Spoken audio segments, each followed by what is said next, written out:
nyinyi wana ODM bado mko katika Azimio. Tuwapigie makofi. Wajue kwamba wengi wao tayari vyama tanzo. Andi silete hali ya kutoelewana for nothing. Wamesema kwamba kiongozi wa Wiper Democratic Movement atakuwa mgombea wa kiti cha urais wa Kenya 2027 within Azimio, as it will be, as it is even now. Juu ya swala hilo gavana, watu wamekubaliana. So mimi nakupongeza tena, and I hope you're going to be the voice of reason within our sister big party of ODM. And normally the party that presents the presidential candidate ends up with the majority of members of parliament. That's a fact. And also in the county levels as well. Kwa hivyo vile tutakubaliana hapa going forward, if we present an Azimio candidate for Governor Mombasa, and we want you to come out mapema kabisa, unaweza ukajitokeza mapema vile tulikuja hapa, as you have said, equivocally. We also expect an unequivocal and an ambiguous situation, political situation. Because ambiguity is what we don't want to hear. Sisi wengine tumeamua there will be no ambiguity, there will not be gerrymandering, no beating about the bush. Msimamo ni kwamba sisi tutahakikisha Mheshimiwa William Ruto tunamwangusha uchaguzi ujao. Na tuna sababu za wazi. Sababu zenyewe kina mama wameimba hapa kwamba yule anaweza kusaidia kurekebisha uchumi wa Kenya ni yours truly. Na tuna uzoefu, tuna nia safi, hatuna ugomvi, lakini hatutakubali upinzani uingiliwe na wale ambao wamenyakua mamlaka ya kuongoza nchi. Kwa hivyo Mheshimiwa Governor Somat, I want to invite you to stand strong. We know kuna wengine ambao mmewaachilia wakaingia kwa serikali, tayari wao wametangaza msimamo wao kwamba watakuwa na Ruto kuchao, the days ahead.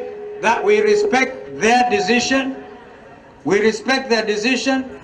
The rest of us will have to drive Kenya kwanza home. Tutapeleka.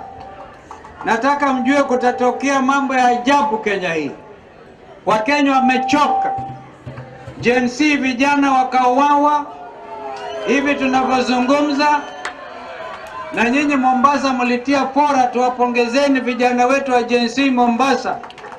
Mombasa kuliwaka moto wa kutetea haki zenu. Kwa hivyo msije mkapatwa na hofu, mjue kwamba sisi tuko pamoja nanyi. Tutatetea maslahi yale vijana wa Gen Z walitaka ikamilishwe, haija hata gusiwa. So we say, Mheshimiwa Abdul Samad and my colleagues here, as opposition, which is Azimio la Umoja One Kenya, tumetamka tutaunda serikali iwe fanye kazi kabambe na hawa ambao kwa mamlaka. Kila ambaye ni waziri wa Ruto atakuwa anasimamiwa ama anakuwa watched na kupekuliwa vilivyo na mwenzake wa upinzani. Kwa hivyo this is what the way one want to go.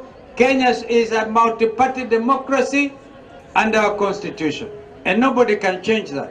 It shall remain a plural society, a multi-party democracy, which respects its culture, which also respects its democratic tradition.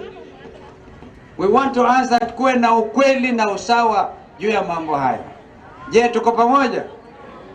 Tuko pamoja? Wangapi wanasema tuko pamoja juu ya mambo haya? Tukiwa hapa Mombasa, tutarudi kwa mikutano yetu ya hadhara. Tutarudi everywhere. Tutarudi Tononoka. Gavana, ukisikia tuko kule unakaribishwa, because now you are one of our leaders. And as one of our leaders, stand strong. Shida ya viongozi Kenya hii ni kuwa compromised. And we have said wale ambao watabaki, hata kama ni watatu, wabunge wetu, I want to say here, katika Senate, bunge la Senate, our leader in the Senate kama Azimio ni Senator Stuart Mazayo wa Kilifi. His deputy ni Senator wa Kitui Wambua, ako hapa. That is the position. Katika bunge la National Assembly, our leader ni Junet Mohamed. There is no confusion. His deputy ni Mheshimiwa Robert Mbui, mjumbe wa kadhiani wa Wiper. Lakini outside of National Assembly, na nyinyi mchunge huko kwa bunge, ikiwa mtaambiwa kwa sababu wengine wamechukuliwa kutoka ODM wakaingizwa kwa serikali bila makubaliano, bila mkataba, because the best, when I last checked, there was no coalition agreement between ODM and Kenya Kwanza.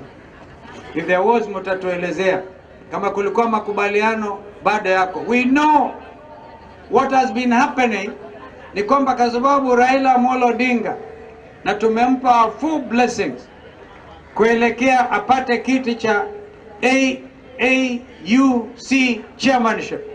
Yani atakuwa yeye ni chairman wa marais wa bara letu la Afrika.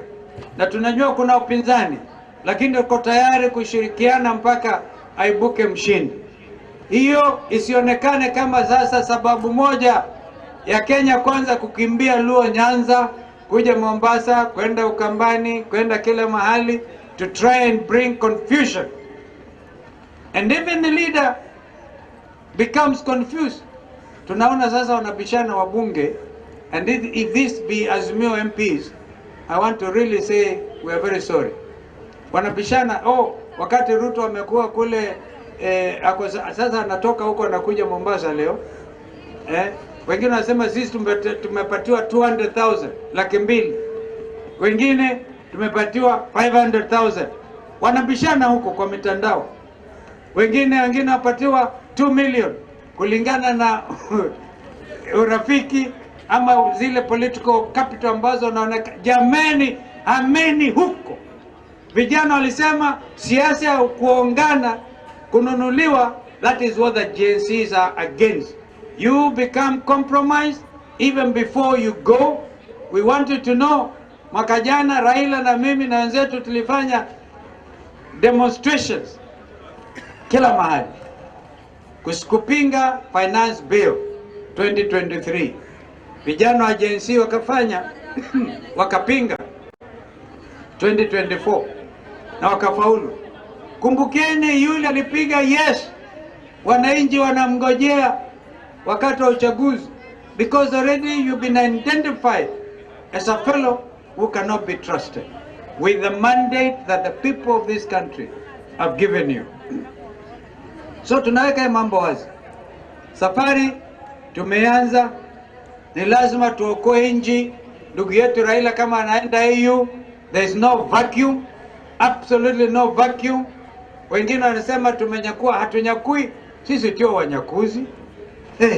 We just are taking position because we have the experience and we know where we want to get our country.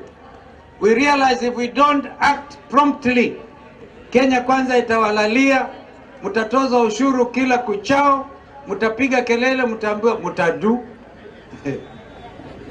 So hiyo ndio msimamo. Nimeongea sana. Unataka niwatambulishe viongozi wale wengine?